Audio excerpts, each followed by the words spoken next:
जय Bhim. 14 April म्हणजे आनंद, सण, उत्सव, जागृती, स्वातंत्र्य, समता, बंधुता, मैत्री यांचा उत्साह आणि बरंच काही. 14 एप्रिलच्या आत्ता ज्या जयंत्या आपण पाहतो, त्या पाहिल्यावर मला आम्ही जी जयंती साजरी करायचो त्याची प्रकर्षाने आठवण होते. जवळजवळ 25 ते 30 वर्षापूर्वीचा काळ जेव्हा मी माहेरी होते, तेव्हा आम्ही सर्व एकाच वयाची मुलं एकत्र येऊन जयंती साजरी करत असतो. सुरुवातीच्या काळामध्ये आम्ही सर्व इमारतीमध्ये बौद्ध असल्यामुळे आमच्यासाठी सगळ्यात महत्त्वाचा सण म्हणजे 14 एप्रिल. आम्ही नंतर 14 एप्रिल साजरे करण्याचं ठरवलं आणि त्या काळानंतर प्रत्येक कुटुंबाने 100-100 रुपये काढायचे ठरवलं. त्या काळामध्ये 100-100 रुपये देखील फार मोठे वाटायचे. नंतर मग आम्ही प्रत्येक महिन्याला 10-10 रुपये काढून एप्रिल महिन्यामध्ये 120 रुपये जमा होतील अशा प्रकारे आम्ही योजना आखल्या.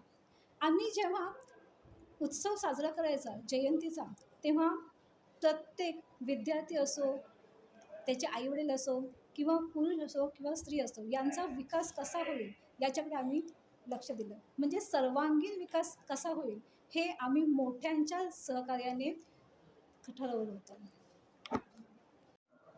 स्पर्धांचं आयोजन करताना आम्ही विद्यार्थ्यांचा सर्व प्रकारचा विकास कसा होईल याकडेच पाहत असतो.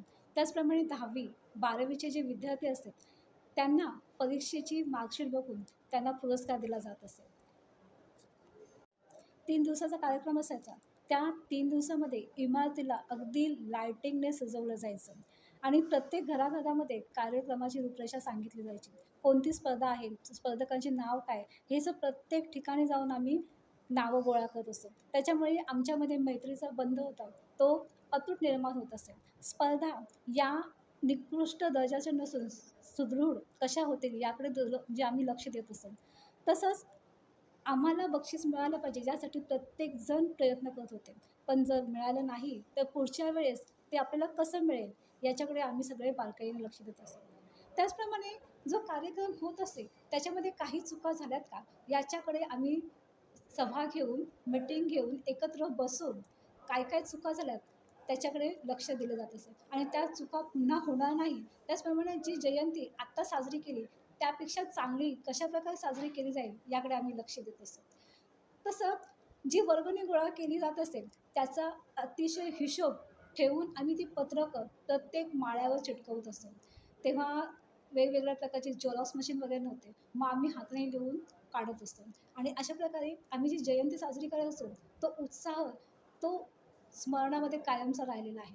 आणि असे उत्साह म्हणजे शिक्षणाला प्रेरित करणारे जे उत्साह आहेत ते असेच व्हायला हवे. यानंतर स्पर्धेमध्ये जे विजेते असायचे त्यांना जी बक्षिसं दिली जात असेल त्याच्यामध्ये वही, पट्टी, पेन्सिल, पुस्तकं हे अशा प्रकारचे शैक्षणिक साहित्य दिलं जायचं. त्याचप्रमाणे डब्बा, बॉटल्स हे देखील दिलं जायचं.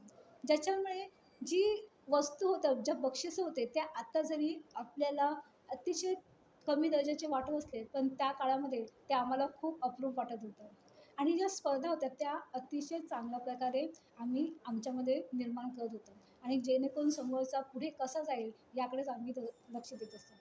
आणि ह्या अशा ज्या जयंतीच्या आठवणी त्या आणि आत्ताच्या जयंती पाहिले तर थोडंसं मन विचलित होतं. जय भीम.